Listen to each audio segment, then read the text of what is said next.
Bonjour et bienvenue virtuellement à l'École de la fonction publique du Canada. Je suis directrice générale des ressources web de l'école. Je suis heureuse de vous souhaiter la bienvenue pour explorer l'importance de collecter des données ventilées pour éliminer les barrières systémiques dans la fonction publique du Canada. Notre discussion va être inspirante.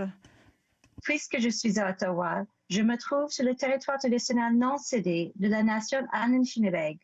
Je reconnais que vous travaillez tous dans des endroits différents et que vous travaillez donc sur un territoire traditionnel autochtone différent. Je vous encourage à prendre un moment pour réfléchir. Je suis heureuse de vous présenter l'événement d'aujourd'hui. Cet événement fait partie de notre nouvelle série d'événements contre le racisme, visée à réfléchir sur les questions et les obstacles systémiques qui existent pour les groupes de Canadiens marginalisés et jugés selon leur origine. Au nom de l'école, j'aimerais souhaiter la bienvenue à tous les participants.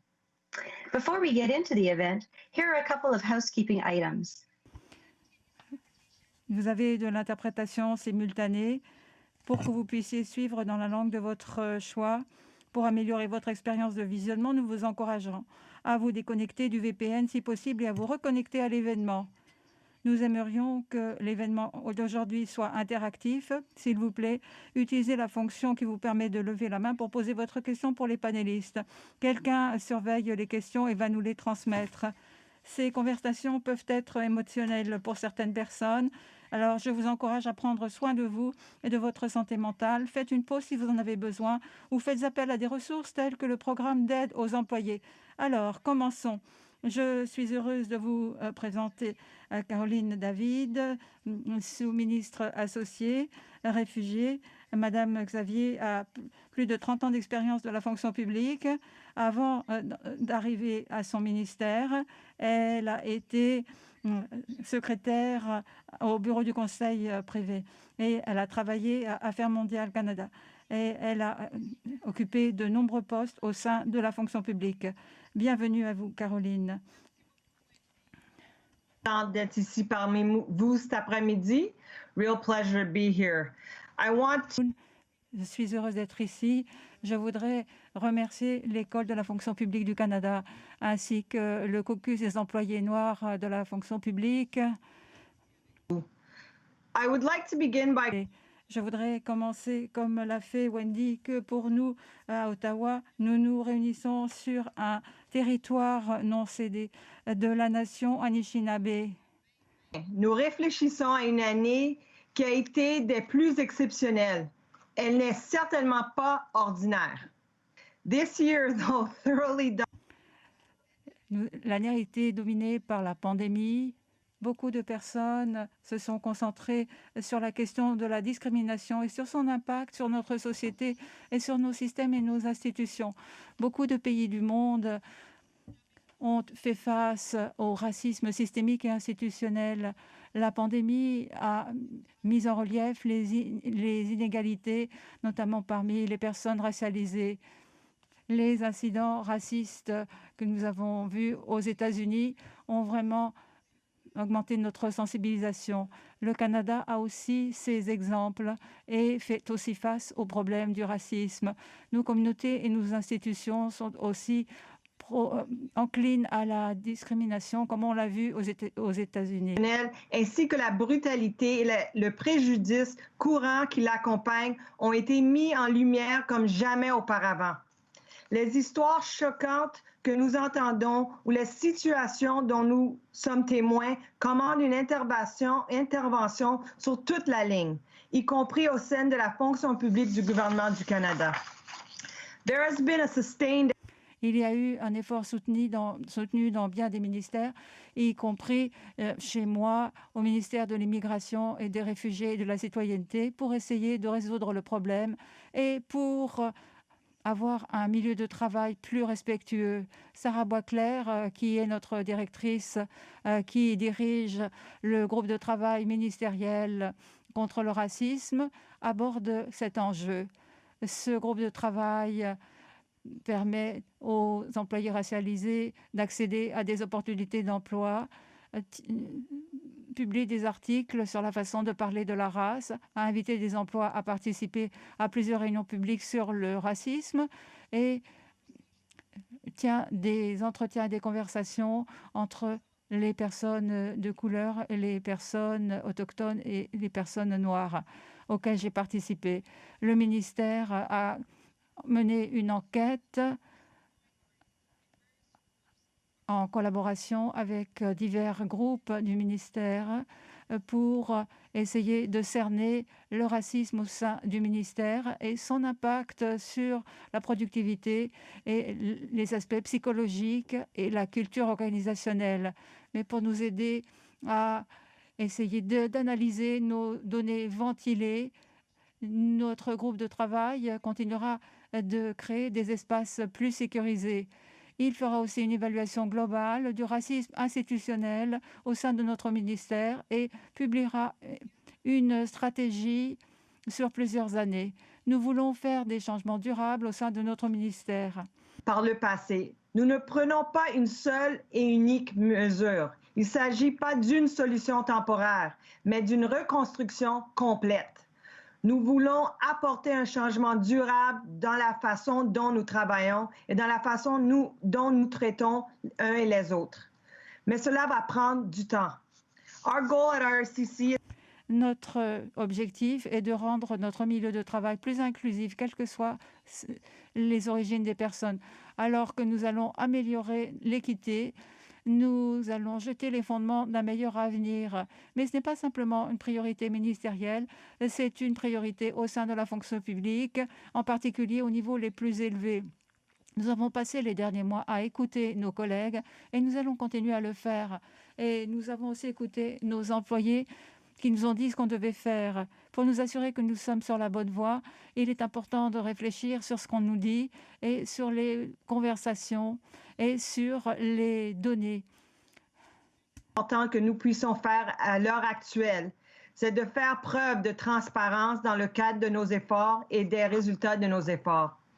De solides données désagrégées peuvent être utilisées comme un outil clé pour démanteler les obstacles systématiques qui existent toujours au sein de la fonction publique fédérale. De plus, elles sont essentielles si nous tenons à améliorer la représentation des employés issus de communautés marginalisées. For the first time in its employment...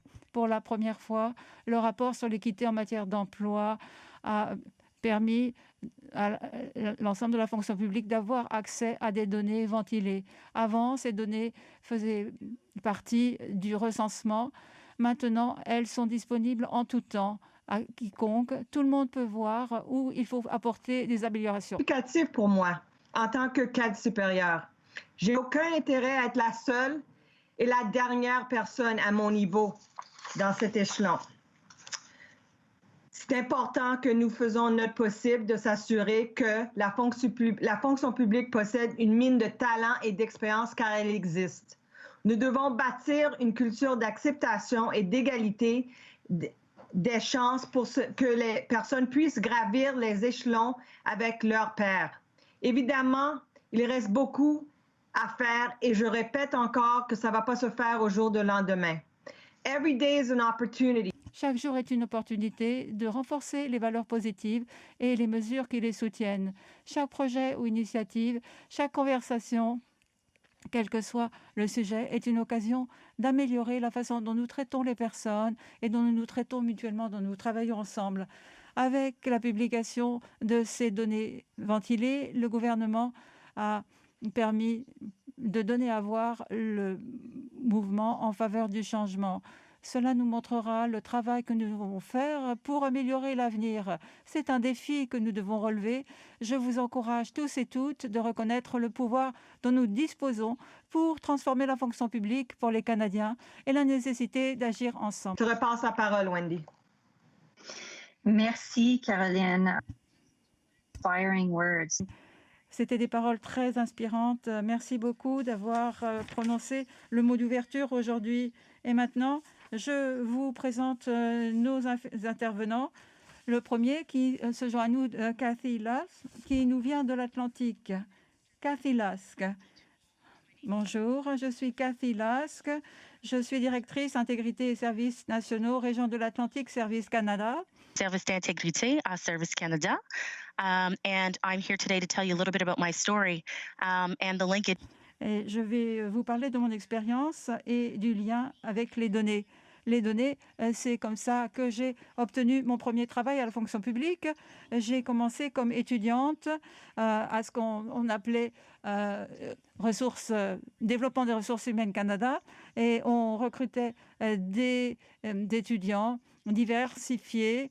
Et il n'y en avait pas suffisamment, alors on essayait d'en recruter davantage pour augmenter la représentation de tels étudiants et étudiantes. On parlera plus tard de cela, mais j'avais 16 ans, j'étais à l'école secondaire, le directeur a fait une annonce, il a dit « Est-ce qu'il y a des jeunes noirs ? Rendez-vous au centre d'emploi pour les étudiants ». Alors voilà comment j'ai appris cela. Et alors je me suis dit « Mais pourquoi seulement les élèves noirs ?» Et puis ensuite je me suis dit « Oh, mais c'est moi !»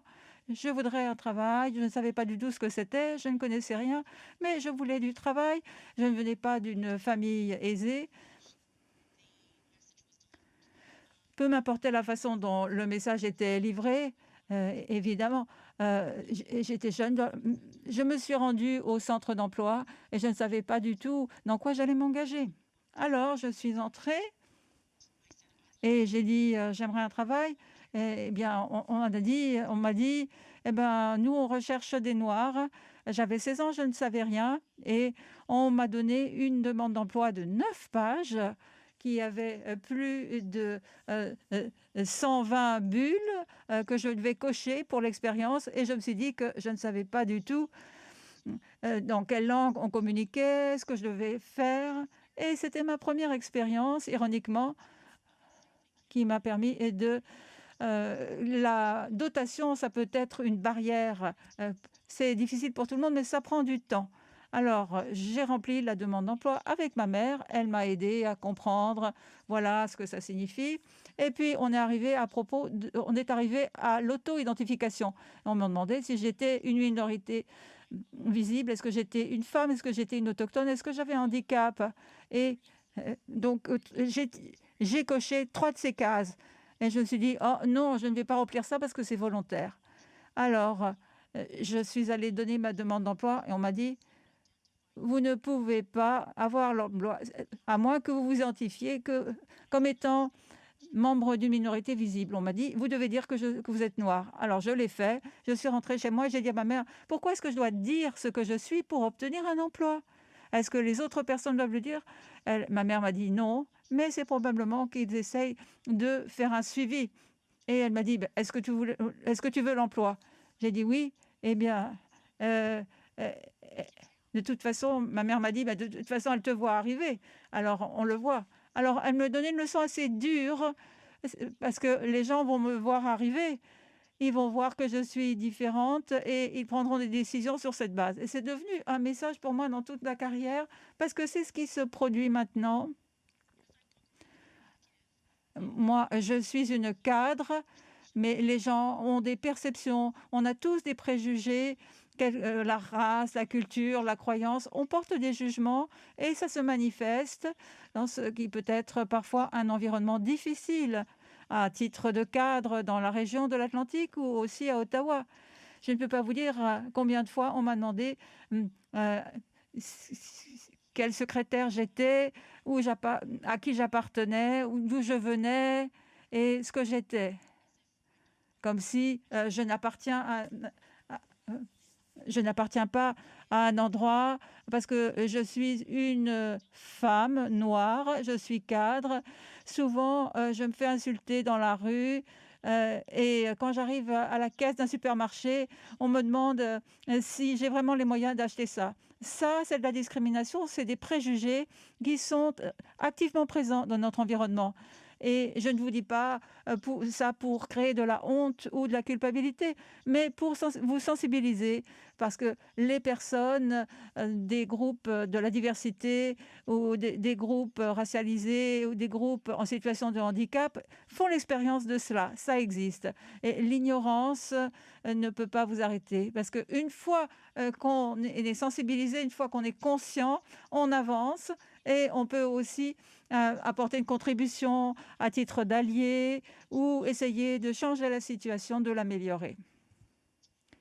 Alors, on essaie de prendre des décisions en fonction des informations qu'on a reçues à travers les médias au gouvernement. Ce sont les données et les rapports. Et moi, pour l'instant, je travaille dans le domaine de la fraude, mais en fait, ce que j'aime, moi, mon domaine, c'est la dotation. J'aime beaucoup trouver des emplois pour les gens. Et ce que j'ai constaté, c'est que il y a des lacunes. Il y a une certaine méfiance. Je n'ai pas commencé à m'auto-identifier avant l'âge de 26 ans parce que je ne voulais pas donner d'informations sur moi. Et j'étais dans les ressources humaines, je connaissais le pouvoir des données, je savais que ça me donnerait une prévence et cela permettrait aussi d'éclairer la planification des ressources humaines. Mais quand il y a très peu de personnes comme moi dans l'organisation, dans un petit ministère, si on a moins de 10, je crois, de toute façon, on ne va pas partager ces données parce que ça risquerait de porter atteinte à la protection de ma vie privée. Il faut qu'on s'auto-identifie, mais si on ne s'auto-identifie pas, on se retrouve dans cette situation où on n'a pas suffisamment de données qui nous permettraient de résoudre la situation. Donc, ça veut dire qu'on doit se concentrer sur d'autres facteurs. On doit faire notre recherche, on doit communiquer, on doit parler à tout le monde en matière des groupes visés par la diversité et l'équité en matière d'emploi. En général, on examine les données que d'une seule fois. Alors, ces étudiants, ces employés temporaires qui sont recrutés font augmenter ces chiffres de la diversité, ces personnes qui viennent des groupes visés par la diversité. Et puis, à la fin de l'été, ces étudiants retournent aux études. Alors, il faut s'assurer que la planification des ressources humaines est cohérente et qu'elle est axée sur la rétention. Il faut qu'on examine aussi les données sur les employés à statut indéterminé. Il faut voir quelles sont les données maintenant, quelles sont les données historiques. Et si les chiffres baissent, il faut savoir pourquoi les gens ne restent pas. Quelle est l'expérience? Parce que je peux vous dire que moi, lorsque je suis la seule dans la salle, la seule personne noire à la table dans ma salle, ce n'est pas nécessairement très agréable. Ça veut dire qu'on a beaucoup de pression, ça veut dire qu'on veut absolument réussir parce qu'on réussit au nom des personnes qu'on représente. Et souvent aussi, on vous tient responsable de façon injuste. On s'attend à ce que vous représentiez toute votre culture. Et en fait, je ne connais pas l'expérience d'un homme noir ou d'une autre femme noire. Donc, il faut examiner les données de façon multiple, les utiliser de façon multiple. Et il faut créer un environnement où, culturellement, les gens se sentent en sécurité pour diffuser l'information et pour être représentés plutôt que d'être comptabilisés et de faire l'objet d'un suivi. Personne ne veut être comptabilisé et faire l'objet d'un suivi. Et en plus, on a toute une opportunité. Moi, je peux dire, moi qui suis une fanatique des données, on a de nouvelles règles de la dotation, on a une souplesse et on peut changer les processus. Le processus de dotation au sein du gouvernement du Canada n'est pas facile. Même si vous êtes dans les ressources humaines, même si vous êtes un cadre chargé du recrutement, c'est difficile, c'est une barrière. Mais pour les groupes visés par l'équité et la diversité, il y a des barrières qui sont la langue, la technologie, comment faire sa demande d'emploi. On a des préjugés qui sont incorporés. Si on a des outils de dotation, on les crée en fonction de notre expérience. Dans un environnement qui est largement caucasien, cette expérience ne reflète pas ce que moi, je vivrais. Et ça pourrait me mettre dans une situation défavorable. Alors, par exemple, aller à la commission de la fonction publique, qui a un très bon guide sur l'inclusivité à propos du processus de dotation, et essayez de voir les informations que vous voyez. Regardez vos préjugés parce qu'on les a et essayez de compléter vos connaissances, d'étoffer vos connaissances. On veut acquérir des informations, on veut les partager et surtout soyez intrépides. poser des questions, obtenir des réponses. Si on crée un environnement sécurisé dans lequel on peut parler du racisme, on peut parler des données, à ce moment-là, ça va ouvrir plus de portes, ça va nous permettre de progresser et de réussir à faire tomber ces obstacles, à éliminer le racisme en milieu de travail. Voilà, je m'arrête là et je redonne la parole à Wendy. Merci, Cathy. C'était vraiment très, très intéressant. Vous avez parlé d'une myriade de thématiques que j'espère nous allons explorer plus tard dans la séance. Et avant cela, je vais continuer à vous présenter les autres intervenants. Alors, Steven Zonjic. Steven, merci. Je suis Steven Zonjic, directeur. Je travaille au Conseil du Trésor, au secrétariat du Conseil du Trésor du Canada. Nous gérons les instruments de mesure et les données qui permettent de savoir ce qu'on fait bien ou ce qu'on devrait faire mieux au sein de la fonction publique, au sein du gouvernement. On fait ça depuis 1999 et jusqu'en 2017, c'était une enquête faite tous les 3 ans. Mais en 2018, on a décidé de mener cette enquête chaque année. Donc maintenant, c'est une enquête annuelle. Donc on est content de cela parce que cela nous permet de recueillir des informations, toutes sortes d'informations. Cette enquête pour 2020 est une enquête très complète qui couvre les perceptions, les opinions sur la mobilisation, l'indemnisation, l'inclusion, la diversité et la COVID-19, les taux de rémunération. Du point de vue de l'inclusion et de la diversité, cette enquête a beaucoup évolué ces dernières années. En 2017, nous avons ajouté une 3e option. Nous avons ajouté aussi une section sur l'identification sexuelle. Et cela nous permet d'analyser les expériences de nos employés qui font partie de la communauté LGBTQ2+. Nous avons aussi ajouter des questions sur les groupes visés par l'équité, sur des sous-groupes pour les groupes qui sont visés par les mesures d'équité. Et nous avons aussi ajouté 4 questions sur le racisme et l'antiracisme dans la fonction publique du Canada. Comme je l'ai dit, cette année, l'enquête est déjà lancée. Elle a été lancée lundi.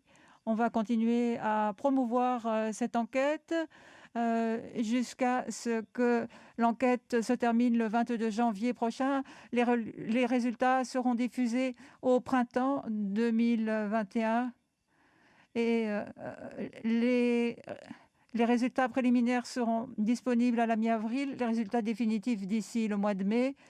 On fera aussi des diffusions thématiques en lien avec des événements internationaux comme le mois de l'histoire noire ou la Journée mondiale des femmes.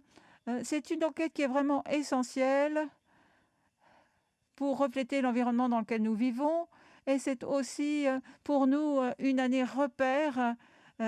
Étant donné la situation de la COVID-19, je vous invite tous et toutes à remplir cette enquête et j'espère que vous avez reçu l'information à cet égard pour remplir le questionnaire. Merci. Merci beaucoup, Stéphane. Absolument.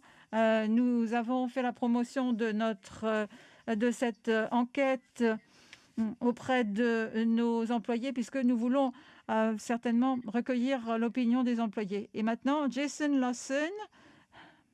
Bonjour Wendy, merci. Donc, moi, mon nom, c'est Jason Lawson. Je suis directeur de l'équipe de recherche et d'expérimentation au bureau de la dirigeante principale des ressources humaines. Puis je suis ici aujourd'hui pour vous parler de la modernisation du projet de l'auto-identification. Cathy a touché un petit peu sur le sujet dans son introduction puis dans son expérience. Puis je vais vous en parler plus de comment est-ce qu'on cherche à améliorer le système. Donc, comme vous le savez, le gouvernement est tenu de recueillir des données sur l'équité en matière d'emploi et ces données-là sont utilisées pour des fins de diversité puis d'inclusion pour comprendre les progrès réalisés en matière de représentation, d'embauche, de promotion et de taux de départ. Donc, conséquemment, leur exactitude est essentielle pour déterminer ou élaborer des programmes, des politiques et des interventions qui puissent appuyer l'équité en matière d'emploi.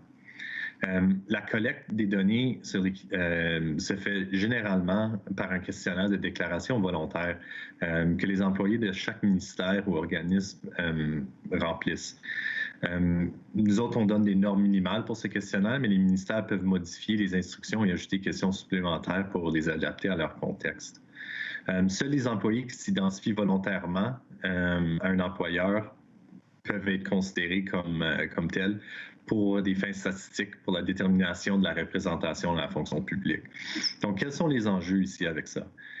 L'exactitude des données sur l'équité en matière d'emploi est difficile à déterminer dans le système existant en raison de l'application incohérente du questionnaire et des problèmes de gestion de données. Les taux d'exécution comprennent les personnes ayant choisi de ne pas s'identifier. Donc, le pourcentage d'employés des groupes visés est en fait inconnu. Et finalement, il existe une compréhension limitée des raisons pour lesquelles les gens choisissent de s'identifier ou non. Donc ça parle vraiment aux enjeux de confiance qu'avait mentionné Cathy dans son expérience personnelle. Donc, qu'est-ce qu'on cherche à faire? En gros, on cherche à moderniser le processus de déclaration volontaire et l'expérience qui l'encadre. Ça va se faire à travers 4 phases principales. La phase de compréhension, la phase de conception, mise en œuvre et les essais, et finalement les recommandations au niveau du système. Donc, je vais vous expliquer ça. Pour la phase de compréhension, ça, c'est la recherche qualitative, puis nous sommes à veille de la finir. Donc, qu'est-ce que ça l'englobe, ça? Ça l'englobe une revue de la littérature. C'est des sondages et des ateliers qu'on fait auprès des membres de la collectivité des ressources humaines, des représentants et des réseaux de groupes visés par l'équité en matière d'emploi et d'autres intervenants. C'est une analyse des données administratives qui existent déjà et des recherches qui ont été faites dans l'ensemble du gouvernement du Canada jusqu'à ce jour. Et c'est la création de comités consultatifs ou avisoires chargés de guider le programme de recherche qu'on est en train d'engendrer, composé de représentants de 3 groupes. Donc, on a 3 comités consultatifs. Le premier, c'est un groupe de recherche d'équité en matière d'emploi. Y compris ceux qui ne sont pas actuellement membres d'un groupe visé par les lois sur l'équité en matière d'emploi.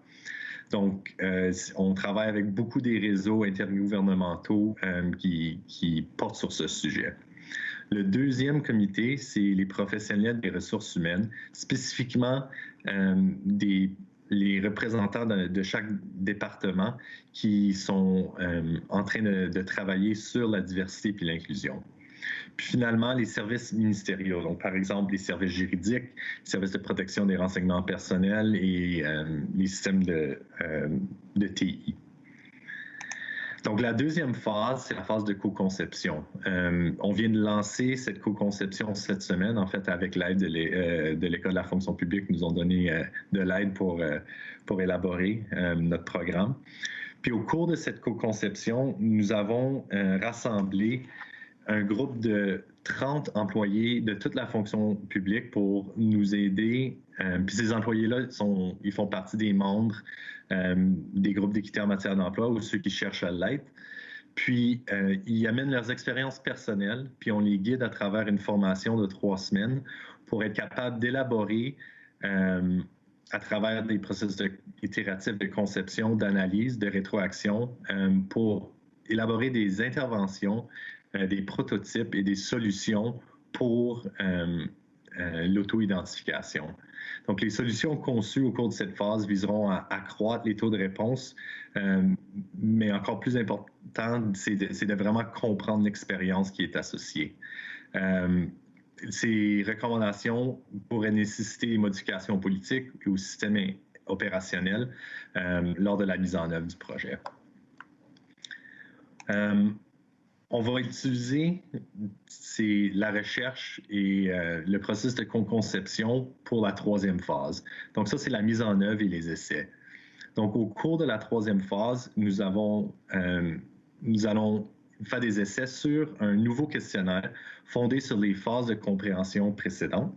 Le questionnaire appliquera des principes d'analyse comportementale, en anglais Behavioral Insights, afin de faciliter l'exécution. Au départ, ce questionnaire sera mis en œuvre par certains ministères et sera graduellement étendu pour s'appliquer sur l'ensemble de la fonction publique.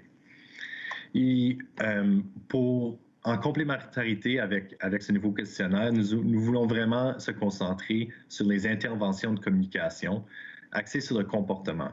Puis pourquoi? Parce que dans notre recherche préliminaire, puis dans la co-conception déjà, nous savons qu'il y a un problème de confiance avec le système, un problème de confiance avec les données et avec le partage de ces données-là. Puis les communications claires et transparentes vont nous permettre de vraiment bâtir une meilleure confiance dans le système puis les gens qui l'entourent. Puis ça va, encore une fois, on va utiliser les introspections comportementales pour nous guider là-dedans. Puis finalement, le bureau de la dirigeante principale offrira du soutien technique pour l'exécution de ces essais avec les autres départements et ministères.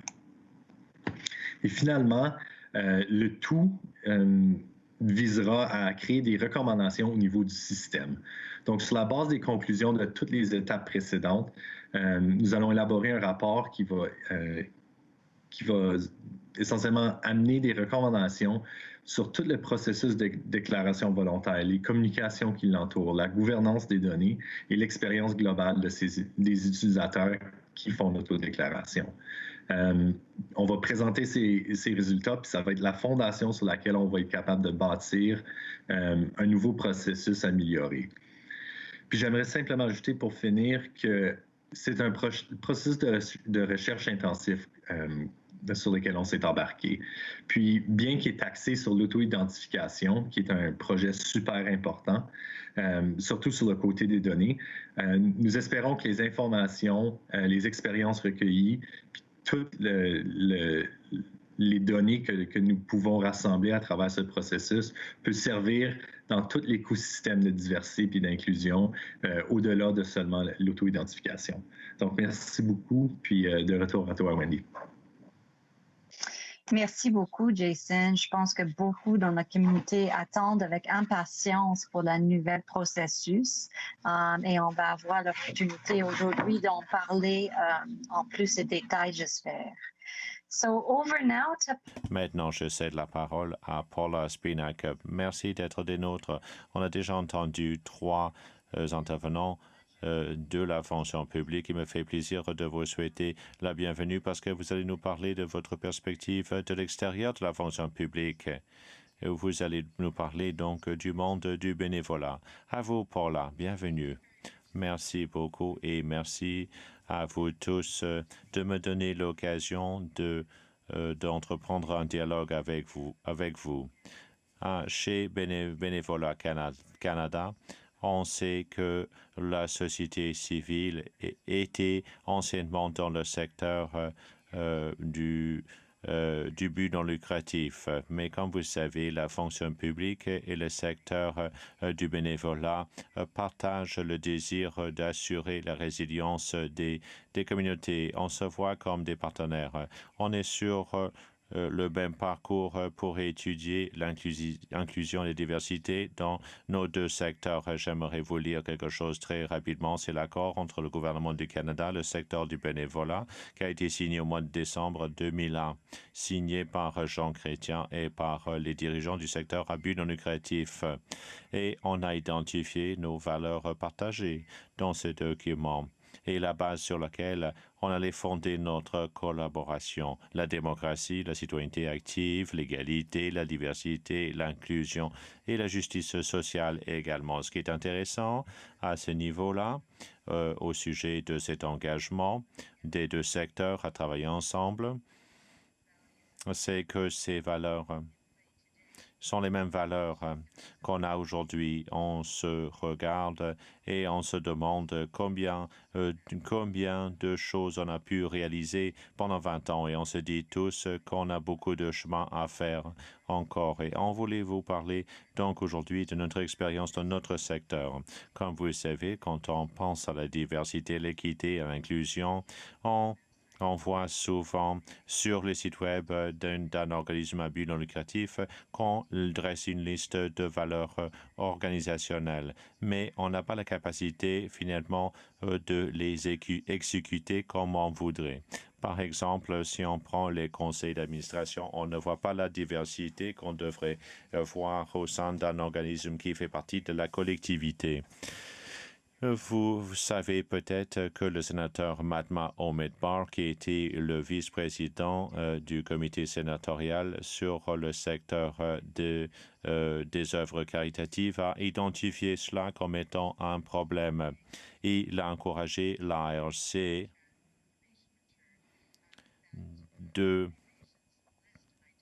d'encourager les organismes à identifier la diversité de représentation au sein de leur conseil d'administration.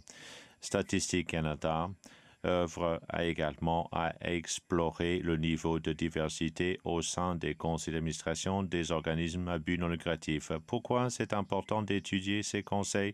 C'est parce que c'est là où résident les décideurs, c'est là où on décide les partenariats et les stratégies. Donc, c'est essentiel que ça soit que ça reflète la société. Alors, quand on regarde donc le sondage sur le secteur du bénévolat effectué par Statistique Canada, tous les combien, il y a de l'information sur la participation des communautés dans le bénévolat. On identifie également les obstacles à ces communautés. Quand je pense au rôle joué par le bénévolat pour créer un sens d'appartenance, de communauté et également des possibilités pour se perfectionner, eh bien, on voit cela comme étant un véhicule important pour les néo-canadiens. Ça les intègre dans notre société. Mais quand on pense aux organismes et quand on pense à l'importance des organismes pour créer des communautés accueillantes, des organismes accueillants, alors les avantages qui découlent de l'intégration des bénévoles, alors passent par le renforcement des compétences culturelles pour qu'on puisse desservir de nouvelles collectivités. Ça permet aux organismes également d'être entourés des collègues qui partagent les mêmes valeurs. Alors, l'idée que la diversité et l'inclusion dans le secteur du bénévolat à but non lucratif, c'est qu'on a fait du chemin, mais il nous reste du travail à faire pour mieux saisir les obstacles qui existent et mieux comprendre les pratiques qu'on doit mettre en place pour faire mieux. Si vous avez déjà étudié la dynamique de groupe, vous n'êtes pas sans savoir que si vous avez un groupe, une fois qu'il y a une nouvelle personne qui se joigne au groupe, le groupe évolue. Au sein des organismes à but non lucratif, alors ils ont tendance à penser qu'il faut offrir de l'orientation, de la formation pour permettre à de nouvelles personnes finalement de respecter la culture de l'organisme. Et il faut qu'on passe outre ce paradigme. Il faudrait qu'on dise plutôt, écoutez, il faudrait qu'on soit ouvert à changer notre organisme et les intégrer pleinement. Je vais m'arrêter là, mais je voulais vous dire qu'on partage les mêmes questions on participe au même parcours pour créer des lieux de travail plus inclusifs et plus accueillants.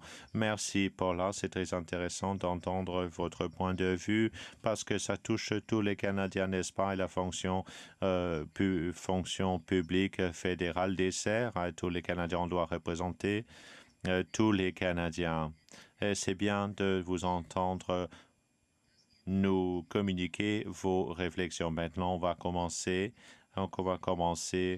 la période de questions de réponses.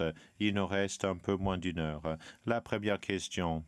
Les données désagrégées. Mais qu'est-ce que ça veut dire vraiment? Et comment est-ce qu'on peut utiliser ces données pour faire avancer notre travail de combattre des obstacles systémiques? Peut-être je peux lancer cette question à Stéphane ou à Jason. Oui, je peux prendre cette question. En général, les données désagrégées sont les données qui sont ventilées par plusieurs facteurs, par exemple par plusieurs facteurs démographiques. Et en général, quand nous faisons une analyse de données, par exemple pour l'ensemble de la fonction publique, la tendance, des fois, c'est vraiment positive. Il y a aucun aspect négatif. Mais si nous utilisons les données désagrégées pour analyser le même résultat par plusieurs facteurs démographiques, nous pouvons identifier une tendance différente pour une portion de notre population ou dans un ministère, dans un secteur. C'est toujours important d'utiliser les données désagrégées pour obtenir les détails reliés de nos effectifs. Et ça, c'est la valeur de données désagrégées pour trouver cette tendance qui est des fois cachée et identifier la barrière systématique qui existe dans la fonction publique. Mm-hmm. Merci, Stéphane. So, je pense, Jason, we had another question. On a une autre question qui est reliée à la première. En cueillant les données désagrégées, on pose des questions bien précises à nos employés. On veut qu'ils s'auto-identifient, comme a dit Kathleen. Une des questions provient d'un des participants. Est-ce que vous pouvez dire comment on évolue pour ce qui est de la cueillette des données sexo-spécifiques? Alors, oui, tout à fait. Dans le processus que je vous ai présenté tantôt, on a parlé donc d'une phase de recherche. Lors de cette phase de recherche, on nous pose la question suivante. Les catégories sexo-spécifiques qu'on a déjà ne reflètent pas adéquatement les employés au sein de la fonction publique parce que l'autre option finalement ne les représente pas non plus. Pendant la période, la phase de co-conception, on a choisi les participants pour des raisons de diversité. Donc, nous avons un groupe très diversifié de 30 personnes composé de membres de la communauté LGBTQ2+, qui s'identifient comme étant non-binaires. On espère que leur expérience et leur point de vue va nous montrer comment avancer, comment aborder ce genre de questions. Alors, en complémentarité, nous avons également des gens de Statistique Canada qui participent au panel, qui ont de l'expérience dans la matière et eux, ils peuvent nous orienter, répondre à nos questions en fonction de leur expérience dans ce domaine également. Alors, je ne sais pas ce que ça va donner, ce que la co-conception va donner. Alors, tout cela est propulsé par les co-concepteurs, mais j'imagine qu'on va certainement aborder des questions de ce genre. Et j'espère que le nouveau questionnaire sera inclusif et tiendra compte de tous les genres. Merci beaucoup, Jason. Cathy, il y a une question intéressante qui est arrivée, qui a été posée par un des participants. Et dans votre présentation, Alors finalement, je pense que vous êtes le mieux placé pour répondre à cette question. On a parlé de la dotation et des obstacles inhérents qui existent. Qu'en est-il de notre système de classification et par exemple les exigences de base, le niveau de scolarisation qui sont reliés à certains niveaux ou niveaux de classification? Est-ce que vous pensez que c'est un obstacle pour certains groupes? Vous posez une question très intéressante. Tout d'abord, j'ai beaucoup de respect pour les agents de classification. Eux, ils font beaucoup de travail très compliqué, très technique, très difficile. Ils sont uniques dans leur genre. Alors, ils font du bon travail.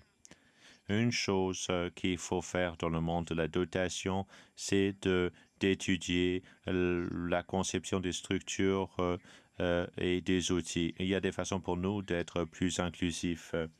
Bien des fois, pour ce qui est de l'éducation exigée, nous avons des normes d'éducation pour tous les gens qu'on recrute. L'éducation et de l'expérience.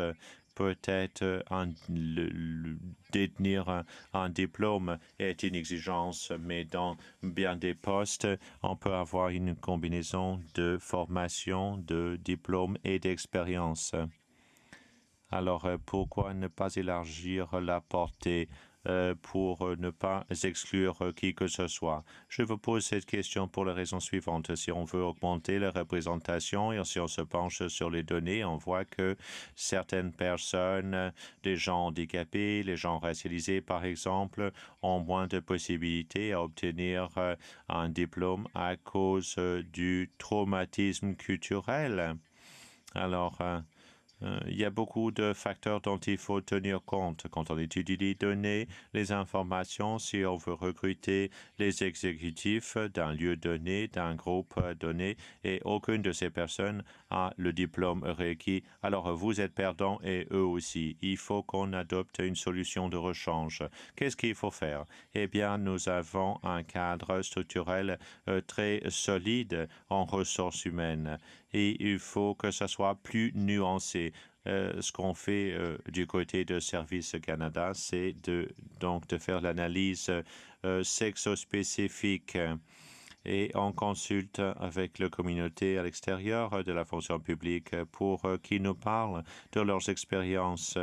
Et on me dit comment est-ce que je peux surmonter cet obstacle? Pourquoi est-ce qu'on exige qu'on détienne un diplôme? Pourquoi la plupart d'entre nous n'ont pas ce diplôme aux compétences?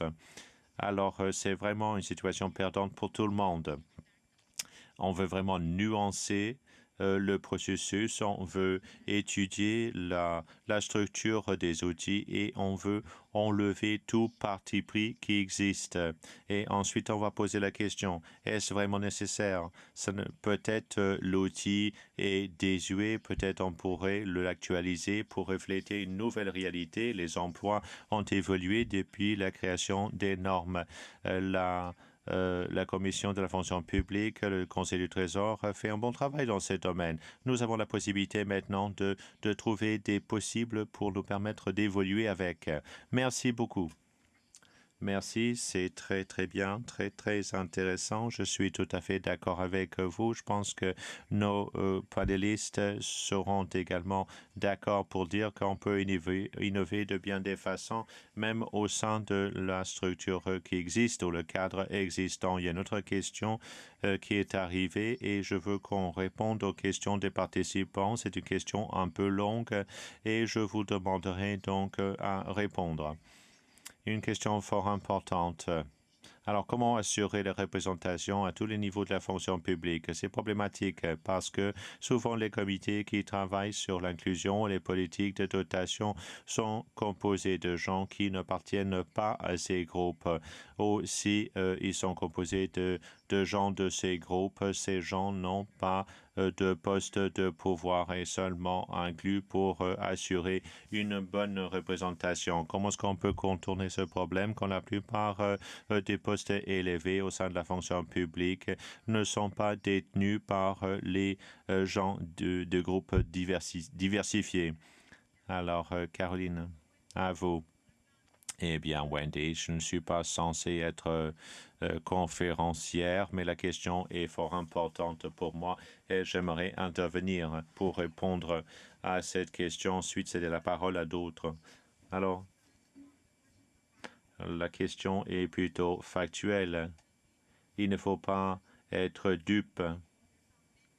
Il n'y a pas il n'y a pas beaucoup de personnes de couleur qui occupent ces postes de pouvoir. Des fois, on participe au conseil d'administration et ne voit pas finalement une diversité de composition du conseil. Et les décideurs ne sont pas forcément issus de ces communautés non plus. Ceci étant dit, je pense que ça évolue. Et un bon exemple, c'est Cathy elle-même qui travaille dans les ressources humaines depuis un certain temps, comme elle a dit. Et on commence à voir qu'il y a plus de diversité dans ces postes. Une chose sur laquelle j'insiste dans notre ministère, c'est de avoir donc les comités plus diversifiés. Il n'y a aucune raison pour laquelle on ne peut pas avoir des conseils d'administration plus diversifiés. Ça va servir finalement à mettre les candidats plus à l'aise et également que les candidats se voient reflétés dans les postes qui briguent. Ensuite, les consultations, les politiques dont on parle. Dans la politique dont on parle aujourd'hui, il y a une consultation très complète, très large auprès de groupes diversifiés. Je l'ai vu de mes propres yeux. Je demandais à que ça soit de cette façon. Alors, ça arrive ailleurs dans la fonction publique également. Il y a FPEC et d'autres réseaux d'exécutifs ou de cadres noirs qui veulent être consultés pour influer sur le changement. Alors, je pense que c'est une occasion qu'il faut saisir parce que le changement est là et ça commence. Et on essaie de faire en sorte que les politiques de recrutement soient beaucoup plus inclusives qu'à l'heure actuelle. Merci, Karen. Les questions arrivent continuellement. Je vais continuer. Une autre question d'un autre participant à notre activité aujourd'hui. D'après ma connaissance, les données sur les religions ne sont pas cueillies. Jason, voulez-vous répondre à cette question? Peut-être, mais certains groupes, tels que les musulmans et les sikhs, font face à la discrimination pour des raisons religieuses. Le port du turban et du hijab, finalement, les rend très visibles et ils font l'objet de discrimination. Pensez-vous finalement qu'on va finir par cueillir ce genre de données? Qu'est-ce qu'on fait pour cueillir ce genre de données, les données sur la religion? Il me ferait plaisir de répondre à cette question. Les normes minimales en place n'inclut pas une question là-dessus. Certains ministères, finalement, peut-être une question sur la religion. On cueille les formulaires de tous les ministères, mais le questionnaire actuel est basé sur la loi en matière d'équité et d'emploi. C'est la loi qui est en vigueur, qui exige certaines normes minimales. Nous n'avons pas limité les participants à penser finalement l'identité en fonction de la loi. On sait qu'il y a des lacunes, des écarts qui sont bien évidentes.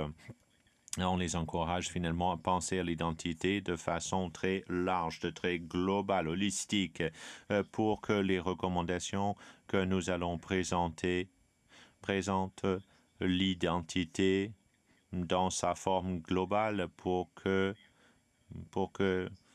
assurer une plus grande représentativité. Alors, je ne peux pas dire avec de la certitude que ça va se faire, mais c'est quelque chose dont on va parler. Restez à l'écoute. Stéphane, vous voulez ajouter quelque chose au sujet du SAFF? Alors, il y a une question sur la discrimination. Si on répond affirmativement à cette question, il y a d'autres questions finalement sur la nature, la source de discrimination également. Alors, une des options, c'est la religion. Donc, on cueille cette information dans le cadre du questionnaire et on peut finalement, on peut donc voir à même ces informations combien de gens souffrent finalement de discrimination pour des motifs religieux. Cathy, je pense que vous voulez peut-être intervenir au sujet de cette question.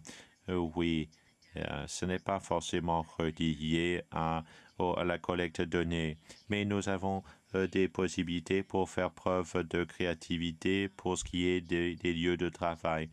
Dans ma présentation, je dis que c'est tout un défi quand on arrive dans un lieu de travail et on peut vous identifier facilement si on porte un burqa ou un turban ou si vous avez la peau basanée. Alors, ça peut être problématique. Alors, dans le contexte de la pandémie, on travaille peut-être à partir de chez nous, mais l'environnement, la souplesse qu'on offre, de l'espace pour pouvoir se laver les mains, les pauses, pour tenir compte du ramadan, etc. C'est là où on peut renforcer la confiance et on peut finalement renforcer la compréhension des pratiques religieuses et culturelles. Ça va nous permettre finalement de réduire les obstacles et la discrimination. Je voulais tout simplement vous les signaler. Pour là, vos opinions du bonnet. Oui. Il y a une discussion qui est en cours dans notre secteur. Comment est-ce qu'on peut concevoir les descriptions de tâches pour les bénévoles? On dit souvent qu'il faut que ça soit une personne mûre, minimum de 35 ans, doit avoir de l'expérience, etc. Mais moi, j'ai plus de 35 ans et peut-être vous pensez que je suis mûr, mais on choisit arbitrairement les exigences et quand on se met au défi, est-ce vraiment le cas? On se rend compte du fait que ce n'est pas forcément le cas. Il y avait un groupe religieux finalement qui recrutait des bénévoles pour une popote roulante et on a demandé à ce qu'on signe finalement un affidavit à savoir qu'on priait régulièrement. On a posé la question finalement à la commission des droits de la personne et on a constaté finalement que ce n'était pas une question acceptable. Alors, si vous voulez quelqu'un pour aider les victimes, alors vous devez connaître le système juridique, mais on ne peut pas dire, écoutez, il doit avoir 15 ans d'expérience ou être né au Canada. Donc, on parle beaucoup du contenu, de la teneur des descriptions de tâches. Merci beaucoup. Oui, en général, dans le domaine des ressources humaines, on commence à tenir compte de notre énoncé de mérite, comme on l'appelle. Comment évaluer les exigences pour le poste pour lequel on recrute? On veut recruter les gens avec de l'expérience, mais également en fonction de leur potentiel. Et la meilleure façon pour nous vraiment d'éradiquer les obstacles, c'est également de tenir compte de ces facteurs. Et ça me permet de revenir à ce que vous avez dit, Cathy. Ces facteurs d'expérience sont-ils vraiment nécessaires ou est-ce qu'on peut apprendre sur le tas? Alors, il faudrait également évaluer une personne en fonction de son potentiel. Alors, on va revenir maintenant aux questions des participants à nouveau. Une autre question qu'on nous pose. Qu'est-ce qu'on fait pour au Bureau de la modernisation pour rejoindre les chercheurs d'emploi qui veulent devenir des fonctionnaires. Donc, ça veut dire aller rencontrer ces gens-là. Je pourrais peut-être parler de l'expérience de l'école de la fonction publique. Les données désagréées, ventilées, est-ce que elle montre que les demandeurs d'emploi sont représentatifs des communautés.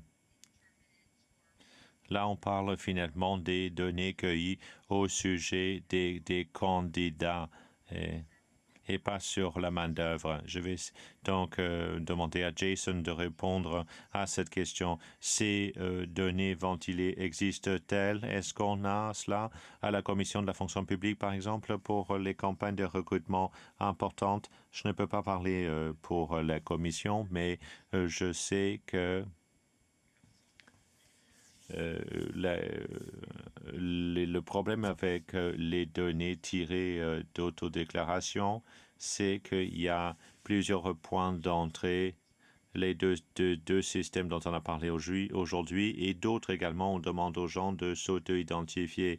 Donc, on n'établit pas un lien entre les systèmes. Donc, peut-être Staven pourrait nous dire de comment on effectue la ventilation de ces données. Il est expert dans la matière. On essaie de régler le problème selon lequel les systèmes ne se parlent pas pour que ça soit plus convivial pour l'utilisateur, pour que l'utilisateur puisse comprendre les données à tous les niveaux. Oui, je vais intervenir à ce sujet. Historiquement parlant, les données qui sont collectées sont basées sur les autodéclarations. Et historiquement, alors les résultats finalement ne sont pas très fiables. Alors les données sur l'autodéclaration sont finalement collectées après l'embauche. Alors, il y avait beaucoup de candidats qui s'étaient autodéclarés sans être recrutés. Donc, ça veut dire qu'on n'avait pas vraiment une idée de combien de candidats provenaient des communautés diversifiées. On a essayé d'apporter des modifications, des améliorations, mais encore des écarts entre les données cueillies par les entités. Il y a quand même certains fonctionnaires qui décident de ne pas s'auto-identifier une fois embauchés par la fonction publique. C'est intéressant. Alors, ça revient à ce que disait Cathy dans sa présentation, dans l'anecdote que vous avez racontée, une expérience personnelle d'une fille de 16 ans à qui on a demandé de s'auto-identifier pour obtenir l'emploi.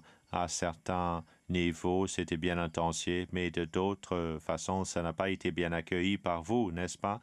Alors, c'est important de comprendre que si on continue à demander de l'information, comme on a toujours fait, sans vraiment expliquer aux communautés pourquoi on fait la collecte des données et quelle est l'intention, et sans parler aux candidats eux-mêmes, on ne va pas réussir. Cathy, voulez-vous peut-être intervenir ou réagir?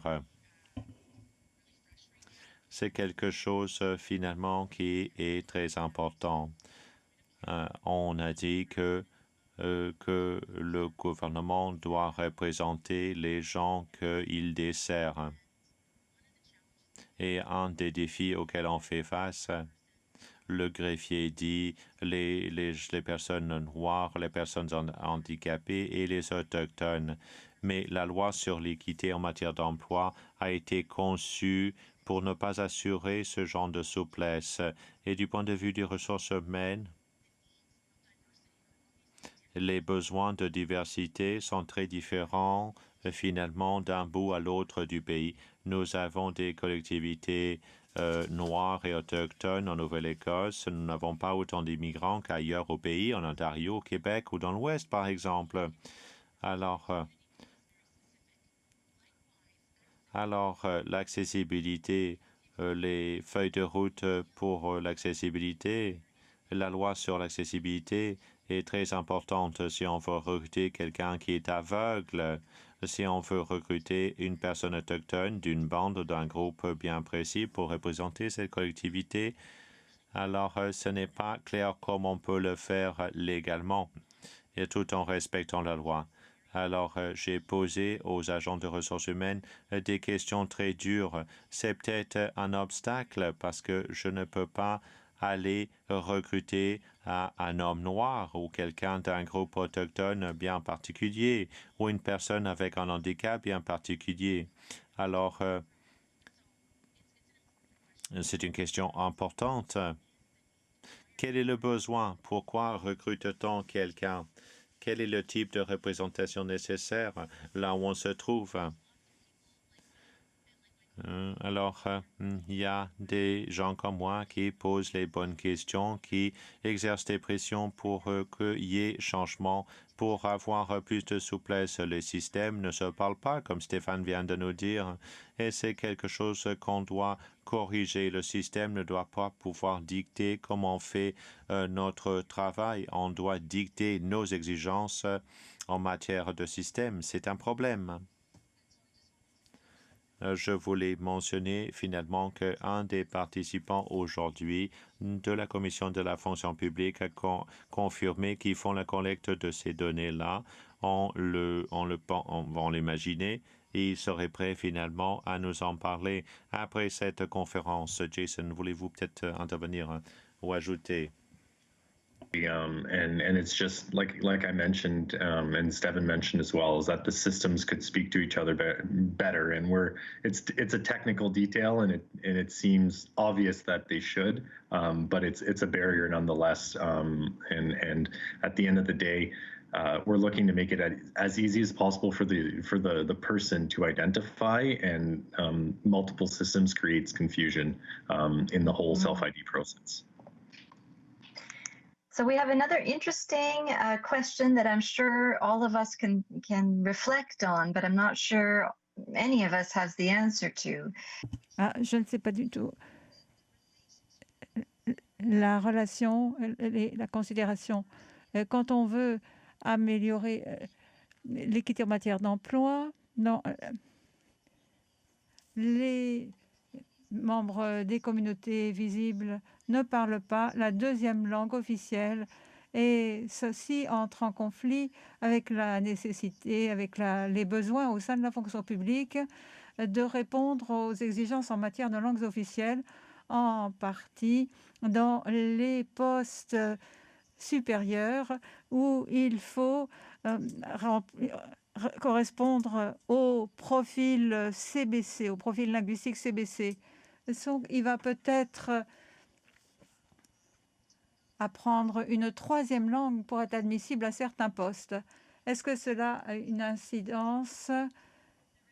La représentation des minorités dans la hiérarchie. Et Caroline, merci d'être parmi nous. Oui, c'est un défi. Je ne vais pas mâcher mes mots. Ça peut être un obstacle pour ceux qui ne parlent pas les langues officielles, mais pour ceux d'entre nous qui sont dans des régions bilingues du pays, ou pour ceux d'entre nous qui doivent parler l'anglais et le français dans les postes de direction. C'est une exigence dans la fonction publique pour tous les postes. Là où on doit continuer à faire mieux, et ça dépend vraiment comment on peut continuer à améliorer notre milieu de travail, c'est comment est-ce que nos minorités peuvent avoir accès à la formation linguistique ou peuvent trouver le temps de suivre cette formation linguistique. Et par exemple, lorsqu'on se compare à la disponibilité de la main-d'œuvre pour certaines des questions qu'on a abordées, on est certainement représentatif, mais on n'est pas aussi représentatif lorsqu'on monte. Et c'est sans doute à cause de la langue. Ce n'est pas la seule raison, mais c'est un des obstacles. Et ça, on entend le dire clairement lorsqu'on consulte, lorsque on entend parler les employés noirs, par exemple. On nous parle de défis ou de barrières. C'est certainement une des mesures de premier plan qu'on doit continuer à envisager, mais il faut d'abord être disposé à vouloir apprendre une autre langue, parce que l'exigence en matière de langues officielles dans notre pays ne va pas disparaître et le discours du trône a parlé de l'attachement aux deux langues officielles. Donc ça va continuer à exister pendant longtemps. Mais on peut aussi reconnaître qu'il y a des personnes qui parlent d'autres langues que l'anglais et le français. Et ça doit aussi se retrouver dans notre prestation dans d'autres régions du pays ou à l'étranger. Donc oui, c'est un problème que nous rencontrons et c'est un problème sur lequel on doit continuer à travailler en général. Oui, je crois que c'est vraiment très apprécié. Beaucoup de Canadiens tirent fierté du fait que notre identité est solidifiée par deux langues officielles. C'est l'une des grandes distinctions au sein de l'Amérique du Nord qui donne au Canada son caractère unique, outre les langues qu'apportent d'autres personnes qui viennent qui ont d'autres origines ethniques. Autre question. Ah, pardon, je croyais que c'était Caroline. Non, c'est pour Cathy. Vous dites à juste titre que la confiance peut être un problème lorsque vous parliez de la confiance dans votre mot de bienvenue. Ça a aussi trouvé un écho chez moi. C'est l'un des obstacles qu'on constate. Les gens ne veulent pas s'auto-déclarer ou s'auto-identifier. Les personnes qui viennent de groupes sous-représentés ne veulent pas s'auto-identifier comme membres de ces groupes parce qu'elles ne font pas confiance à l'utilisation des données. Elles ont l'impression d'être piégées plutôt que d'être représentées.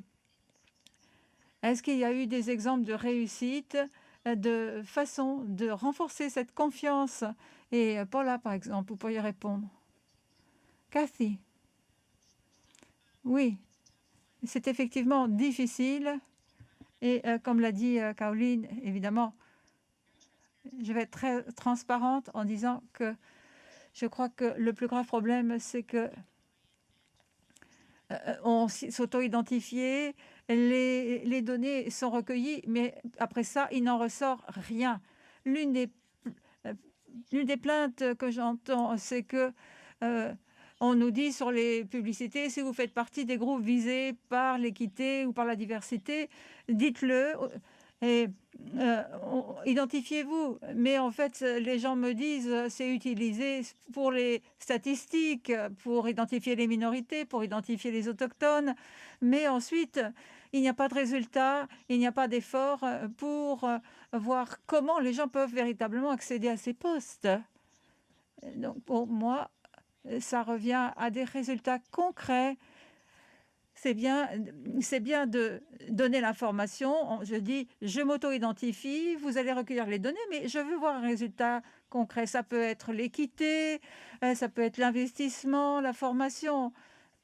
On dépense beaucoup d'argent. Je crois qu'on doit investir dans la formation linguistique pour certains groupes et certaines cultures qui n'y ont pas eu accès. Il faut que ce soit un effort délibéré pour que les gens atteignent le niveau linguistique voulu, par exemple. Donc, c'est prendre des mesures concrètes et utiliser ces données pour faire des changements. Et malheureusement, on a beaucoup de plans sur 3 ans et les gens commencent à s'en plaindre. Voilà des plans triennaux en matière d'équité d'emploi parce que on a la réputation de recueillir des données et puis de ne pas y donner suite. Peu importe quel plan on crée, il faut créer des résultats délibérés. Par exemple, dans la région de l'Atlantique, le Conseil fédéral de l'Atlantique appuie un programme qui s'appelle « Augmenter les leaders noirs », qui est parrainé par le Caucus fédéral des employés noirs. Et le Conseil a dit oui, il faut se soucier de la représentation noire au niveau supérieur. Et on a un projet pilote qui va permettre de faire monter les employés noirs à des postes exécutifs. On va leur dispenser la formation nécessaire, y compris la formation linguistique, y compris des outils d'évaluation et il y aura aussi une représentation d'OCOL et d'autres organisations qui créent des programmes pour faire monter les employés qui sont sous-représentés à des postes décisionnaires. Donc, on essaie de faire cela mais il faut dire que si vous voulez participer au programme, peut-être qu'il faudra vous auto-identifier, mais il y aura des résultats concrets. Et c'est comme ça qu'on va renforcer la confiance. Voilà ce que je voulais dire. Merci, Paula. Pour moi, pour renforcer la confiance dans ce domaine, c'est l'authenticité. Je crois que très souvent, on sait qu'il est nécessaire de devenir plus divers et on a l'impression que c'est simplement une question de cocher des cases, alors que c'est un intérêt authentique de constater les bénéfices d'une population active diversifiée. Donc, on fait des efforts pour aller mobiliser les gens, mais on essaye simplement de voir qu'une personne est capable d'augmenter la diversité et on ne se concentre pas assez sur les compétences qu'apporte la personne. Mais je crois que l'authenticité renforce la confiance. Oui, Stéphane, vous vouliez ajouter quelque chose? Oui, je voudrais faire un commentaire. Oui, parce que j'ai déjà rencontré ce genre de questions pour savoir ce qu'on fait avec les données, comment est-ce qu'on fait un suivi, comment est-ce qu'on sauvegarde ce genre d'informations. Donc, oui,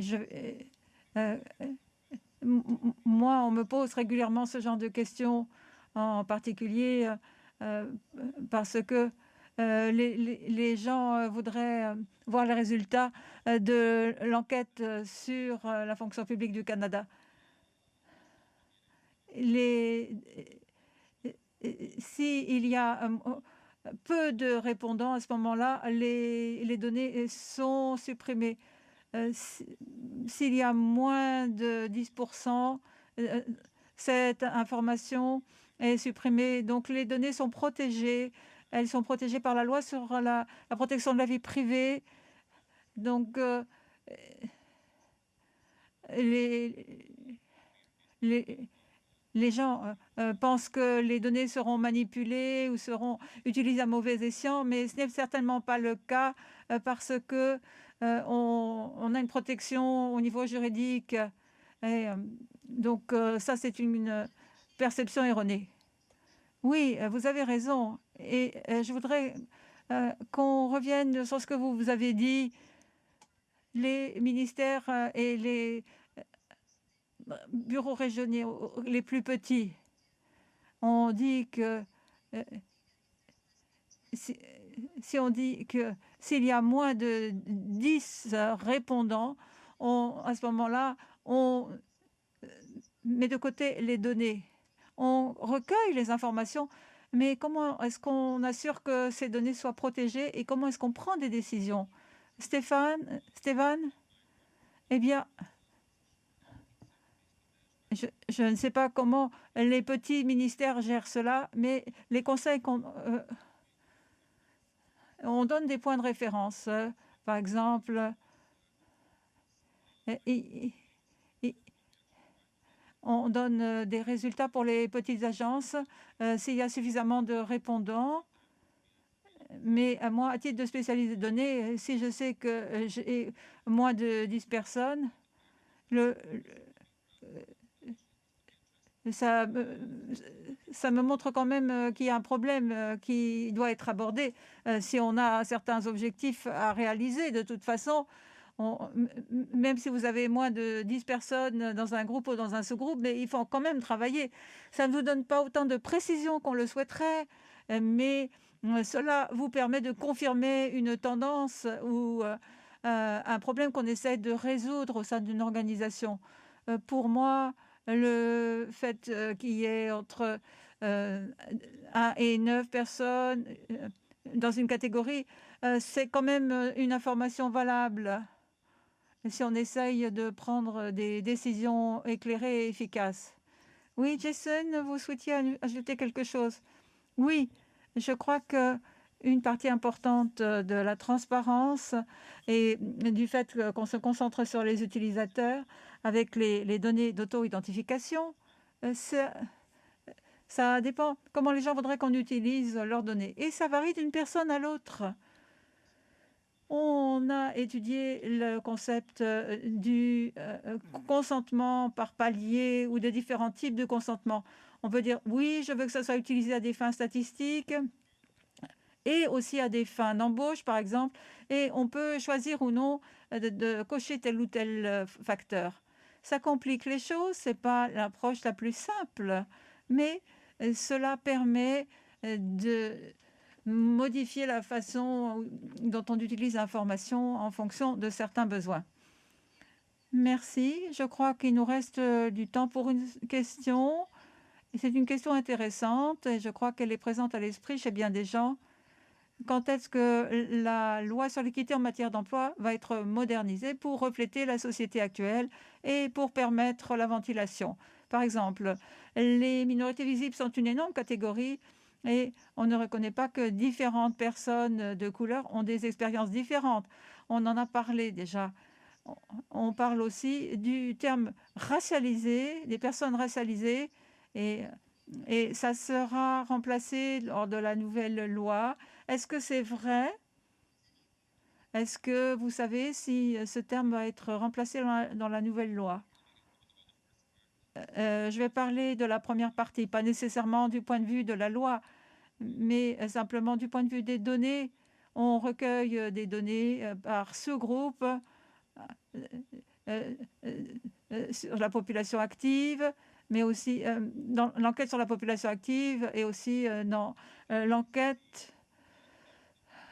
Et on voit des différences entre les différents sous-groupes parmi les minorités visibles et aussi dans l'ensemble. Par exemple, on peut voir les groupes de personnes asiatiques ou les groupes de personnes noires, par exemple. Donc, il y a une ventilation, il y a une déségrégation, les informations existent et on peut essayer de mettre en lumière l'expérience de ces employés. À propos des changements à la loi sur l'équité en matière d'emploi, ça c'est une question de principe. Je ne peux pas me prononcer ni sur la façon dont cette loi va être utilisée pour prendre des décisions efficaces. Oui, et je crois qu'il y a d'autres communautés qui attendent la mise à jour de cette loi, qui attendent avec impatience, par exemple, la communauté LGBTQ, qui n'est pas incluse dans la loi sur l'équité en matière d'emploi pour l'instant. Avant de passer à Cathy, mais pour ce qui est des sous-catégories actuelles, pour l'équité en matière d'emploi et correspondent aux données représentatives de Statistique Canada sur la population active, est-ce qu'on va mettre à jour les sous-catégories? Oui, moi, j'ai parlé de l'enquête sur le milieu de travail de la fonction publique. On essaie de s'aligner avec l'information du recensement et avec l'information qui provient, qui est collectée en vertu de la loi sur la protection de la vie privée. On a déjà, donc comme ça, identifié des sous-groupes, mais on a quand même une certaine marge de manœuvre pour faire preuve d'innovation. Et par exemple, pour cette année, la définition de la personne en situation de handicap est alignée sur la loi sur l'accessibilité au Canada. On a aussi fait des changements pour préciser davantage les sous-groupes pour les personnes autochtones. Donc, on essaye d'être aussi inclusif dans notre questionnaire que possible. Et ces données pourraient être utilisées par nos décisionnaires lorsqu'ils vont essayer de moderniser la loi sur l'équité en matière d'emploi et qu'ils décident du type d'information qui va être recueillie dans la fonction publique. Jason, vous vouliez intervenir? Oui. Je vais reprendre le commentaire de Stephen. On ne peut pas commenter sur la loi, mais je dirais que nos participants à la co-conception et les personnes qui essayent de moderniser l'auto-identification reçoivent des outils pour faire leur travail. Et par exemple, le terme racialisé a été soulevé et il y a des nouveaux termes qui apparaissent. Et on travaille avec d'autres ministères comme Statistique Canada, mais aussi avec nos chargés de politique pour moderniser les termes. Cathy. Oui, bien sûr, je ne sais pas quand la loi va être modernisée, la loi sur l'équité en matière d'emploi, mais ça dépend aussi comment on interprète cette loi et on pourrait aussi changer l'interprétation de la loi. Ce serait peut-être plus facile ou plus rapide c'est ce qu'on a fait en matière de dotation. Et je voulais aussi parler de ce qu'ont dit Jason et Stéphane. Et ils ont parlé de leur contribution au sein de leurs organisations. Ce qu'il faut bien savoir, comme l'a dit Jason, c'est que c'est le choix des mots. Certaines personnes trouvent que racialiser, c'est un terme qui les offense, qui est désobligeant. Ça renvoie à la victimisation, mais parfois des personnes disent que le nouveau terme BIPOC nous met dans la catégorie des minorités visibles. Donc il y a beaucoup de sensibilité, c'est très sensible, ça évolue. Alors trouver les bons mots, c'est difficile et je me réjouis de voir ce qu'on va trouver. Et je suis heureuse de savoir qu'il y a beaucoup de consultations dont nous a parlé Stéphane, parce que ça va être important pour les groupes qui sont touchés et pour notre avenir. Oui, et ça nous ramène à la question d'un de nos participants pour savoir quelle était l'intention de la loi sur l'équité en matière d'emploi. C'était d'avoir une population active plus équitable pour essayer de rectifier la discrimination et la marginalisation. Mais comment est-ce que ça a évolué? Lorsqu'on montre visiblement, par exemple, notre religion, dans les cas qu'on a cités, les musulmans ou les sikhs, qui portent des symboles, à ce moment-là, on peut être considéré comme montrant visiblement nos différences. Et j'ai entendu dire la même chose pour les personnes racialisées et là, par exemple, la communauté romani, qui n'est pas une minorité visible en vertu de la définition actuelle, mais qui a aussi fait l'objet de discrimination. Donc, ces questions ne sont pas nécessairement très faciles à trancher. Et on voit ça aussi avec la communauté LGBTQ. Alors, merci beaucoup. On n'a plus beaucoup de temps, il ne nous reste que 2 minutes, mais je voudrais remercier tout le monde d'avoir participé à la séance d'aujourd'hui. Et je crois qu'on a eu une discussion intéressante. Et je vais donner la parole